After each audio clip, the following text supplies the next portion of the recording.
ہمارے مدرسے میں مجھے پتہ چلا کہ جی استاد صاحب ہیں جو بڑے اچھے استاد صاحب تھے، لیکن وہ بچوں کو ڈنڈے سے مارتے ہیں۔ مجھے بڑی حیرت ہوئی۔ خیر میں گیا مدرسے میں، تھوڑی دیر بیٹھا، بات چیت کی، پھر میں نے وہ ڈنڈا اٹھوا لیا۔ اچھا، استاد صاحب نے جب دیکھا کہ یہ ڈنڈا اٹھوا لیا تو اب انہوں نے ایک پائپ رکھ لیا، جو ربر کا پائپ ہوتا ہے نا پانی کا، وہ رکھ لیا۔ اب چھوٹا سا پائپ تھا، اس کو چھپا بھی لیتے تھے اور جب ضرورت پڑتی اس کے بچے کو پائپ سے مارتے۔ پھر مجھے پتہ چلا تو میں نے پائپ بھی اٹھوا دیا۔ اب انہوں نے ان کو تھپڑ سے مارنا شروع کر دیا۔ خیر پھر میں گیا، پھر میں نے جا کے ان کو کہا کہ آپ بچے کو مارا نہ کریں، پیار سے سمجھایا کریں۔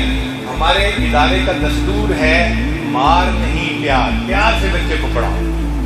تو قاری صاحب مجھے کہنے لگے حضرت پہلے تو ایک آنکھیں دکھاتے تھے، بچے ڈر جاتے تھے، پھر تھپڑ لگا دیتے تھے تو مان لیتے تھے، پھر پائپ سے مارتے تھے تو مان لیتے تھے، اب تو ڈنڈے سے بھی مارتے ہیں تو نہیں مانتے۔ میں نے کہا قاری صاحب اب اگر غلطی ہے تو پھر اس کو گولی مارنا۔ اب قاری صاحب حیران ہو کے میری طرف دیکھنے لگے۔ میں نے کہا قاری صاحب آپ حافظ ہیں، آپ عالم، آپ بڑے جو ہے قاری ہیں اور استاد ہیں، ابھی میں آپ سے قرآن مجید کا امتحان لیتا ہوں انہی بچوں کے سامنے، اگر آپ کی غلطی نکل آئی تو پھر کیا کریں؟ آپ کو بھی مارے سب کے سامنے۔ پھر قاری صاحب کو سن، میں نے کہا قرآن مجید میں بھول جانا یہ کوئی اتنا بڑا مسئلہ نہیں ہے، ہو جاتا ہے۔ قرآن مجید ہے نا، ہم انسان ہیں نا۔ ہمارے استاد تھے قرآن مجید کے پکے حافظ تھے اور ایک رات میں پورا قرآن مجید سنا دیا کرتے تھے۔ اللہ کی شان، ایک مرتبہ انہوں نے پورا قرآن پاک سنایا، 29 پارے ایک رکعت میں سنائے، اور جب 30واں پارہ سنانے لگے تو سورہ اخلاص قل واللہ احد پڑھتے ہوئے بھول گئے۔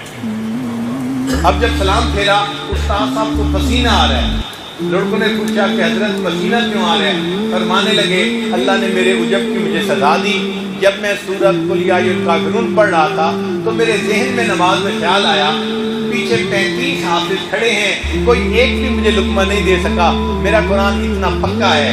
جیسے ہی ذہن میں خیال آیا اللہ نے سورہ اخلاص میں اٹکا دیا بندے کو اس کی اوقات دکھانے کے لیے کہ میں چاہتا ہوں تو بندہ پڑھتا ہے، اگر میری مدد نہیں ہوتی تو بندہ نہیں پڑھ سکتا۔ تو حفظ میں بھول جانا، غلطی آ جانا کوئی مشکل نہیں۔ ہمارے نیو یارک میں ایک قاری حافظ صاحب تھے، بڑے پکے حافظ تھے، ان کی غلطی واقعی نہیں نکلتی، پورا رمضان ان کی ایک غلطی پہ نہیں نکلتی۔ اب ایک مرتبہ سورہ یاسین پڑھتے ہوئے اٹک گئے، اور سورہ یاسین تو عوامی صورت ہے، لوگوں کو بھی یاد ہوتی ہے۔ اب ایک بندہ پیچھے لقمہ نہیں دے رہا بلکہ پیچھے 10 بندے ان کو لقمہ دے رہے ہیں۔ اب استاد صاحب بعد میں کہنے لگے واقعی اللہ کسی کو ذلیل کرنے پہ آتا ہے تو ایسے کرتا ہے، مجھے عوامی صورت میں اٹکا دیا۔ تو قرآن مجید